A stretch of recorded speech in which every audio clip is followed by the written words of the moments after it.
The NASCAR garage is shaking, folks. 6 races into the 2026 Cup Series season, and the entire sport is staring at a problem nobody saw coming. A team that didn't even exist 6 years ago has just ripped the championship conversation away from Hendrick, Penske, and Joe Gibbs Racing. And the man who built that team just pulled back the curtain and exposed exactly how they're doing it. Denny Hamlin didn't just talk. He detonated the secret behind 23XI Racing's dominance on national airwaves. And right after, Tyler Reddick walked up to a microphone and dropped a confession so wild, so revealing, that it's forcing every rival team owner in the garage to rethink everything. Stay with me, because what's happening inside 23XI right now is the biggest story in NASCAR, and it's only just beginning. Let's start with the numbers, because they're honestly hard to believe. According to NASCAR.com and Motorsport.com's coverage of the 2026 season, Tyler Reddick has won 4 of the first 6 races of the year. 4 out of 6. He opened the season by winning the Daytona 500 on February 15th, then backed it up with victories at Atlanta and COTA, becoming the first driver in Cup Series history to win the first 3 races of a season back-to-back. Then he added a 4th win at Darlington on March 22nd, a track known for punishing the slightest mistake. Sportskeeda reports Reddick now leads the standings with 325 points, has already grabbed 3 poles, hasn't finished worse than 13th all year, and leads the series with 189 laps led. His teammate Bubba Wallace has cracked the top 10 4 times. Both drivers are sitting in the top 3 of the chase standings. This isn't a hot streak. This is a takeover. And that's exactly why Denny Hamlin stepping to a microphone after Darlington and explaining the blueprint is so significant. Because what he said next is going to haunt NASCAR's biggest teams for the rest of the year. Speaking to reporters after the Goodyear 400 at Darlington and quoted by the Pro Football Network, Hamlin did something team owners almost never do. He told everyone exactly why the smaller team was beating the giants. His words cut right to the heart of it. Think about the big teams, right? The Hendrick, Penske, Gibbs all have more than 400 employees. That's a lot of resources, Hamlin said. So when our building with 140, I think now 150 people comes up with the right answer. It's like very gratifying. Think about that math for a second. Shoot 23X. iRacing is running with roughly 1/3 of the personnel that Hendrick Motorsports, Team Penske, or Joe Gibbs Racing have, and they're beating all of them. Yardbarker's coverage of Hamlin's Darlington press conference added even more detail. Hamlin explained that at Darlington specifically, 23XI didn't just lean on their technical alliance with Joe Gibbs Racing. They charted their own course. They came up with it on their own, and they brought the speed this weekend, Hamlin said, according to the Sports Rush. Everyone had to guess, and these aren't blind guesses on setup and things like that. It's just everyone gives it their best shot with the information that they got, and they clearly had the right answer. And here's the kicker that reportedly has rival team owners scrambling. Hamlin admitted on his Actions Detrimental podcast that even he, a Joe Gibbs Racing driver and 23XI's co-owner, was surprised to learn that his own 23XI cars were in a far different place, setup-wise from his JGR number 11 team for the Darlington weekend. He didn't even realize it until the weekend itself. That's how independent 23XI has become. Then Hamlin went even deeper.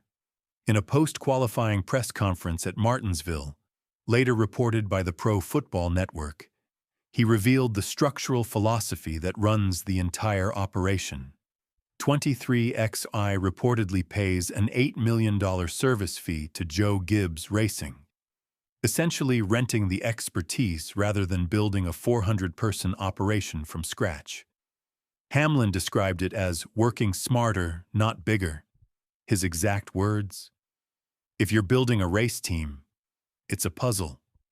All I did was put the big pieces, and then they filled out all the other little pieces of this thing to make it kind of what it is."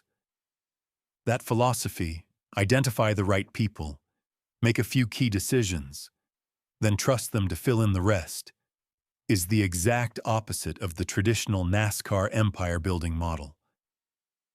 And it's working. Now here's where it gets wild. While Hamlin was pulling back the curtain, Tyler Reddick sat down for an interview with CNBC and made an admission that NASCAR fans genuinely could not believe. According to First Sports' coverage of that interview, Reddick openly confessed that one of his biggest motivations this season came from a direct jab Michael Jordan took at him about his weaknesses. Reddick's own words: "He asked me how I thought it was going to go and was like, I think we know how it's going to go. You kind of suck on super speedways." He kind of put it like that, and he was just, he's giving me a jab, but he wasn't wrong. I used it as motivation to okay, I can't be disappointing the boss like this. Read that again. Michael Jordan told his own driver he sucked on super speedways, and Reddick turned around and won the Daytona 500 to open the year. That's the confession that's got the garage buzzing. The boss was brutally honest, the driver took it to heart, and the result is the most dominant start to a NASCAR season in recent memory. But Reddick didn't stop there. In that same interview, he did something that caught a lot of fans off guard. He pushed the spotlight off Michael Jordan and onto Denny Hamlin. Denny Hamlin deserves a lot of credit too. What they started here together, the ownership group they put together to make 23XI what it is today. It takes a group effort. Reddick went on to describe how hands-on Hamlin has been, even walking him personally through the layout of 23XY's massive new airspeed facility while it was still under construction, pointing at blueprints and explaining how everything would feed together. So why is the rest of the NASCAR garage in crisis mode right now? Because every assumption about how you build a winning cup team just got blown up. For decades, the formula was simple. More employees, more engineers, more wind tunnel time, more simulators, more money.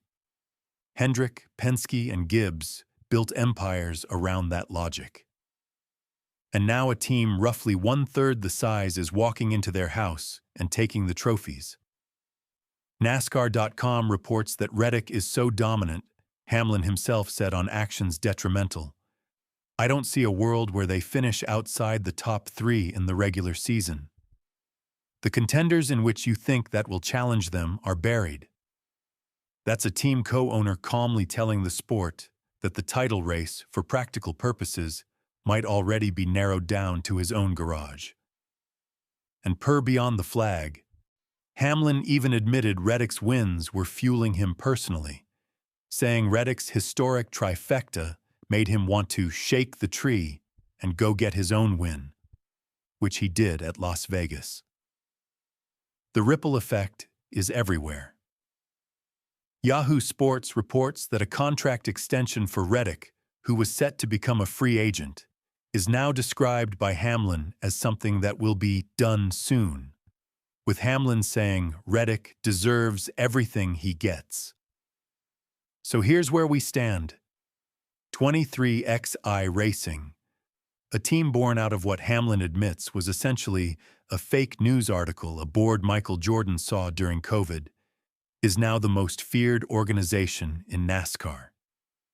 They've got a smaller workforce, a smarter structure, a driver motivated by his owner's brutal honesty, and a co-owner willing to tell the entire sport exactly how he's beating them. Denny Hamlin didn't destroy 23XI's strategy, he exposed it. And the truly terrifying part for every rival team owner watching Hamlin said himself the only weakness left is short tracks. Fix that, and this 2026 season might already be over. The NASCAR panic is real. The empire is shaking, and Tyler Reddick is just getting started.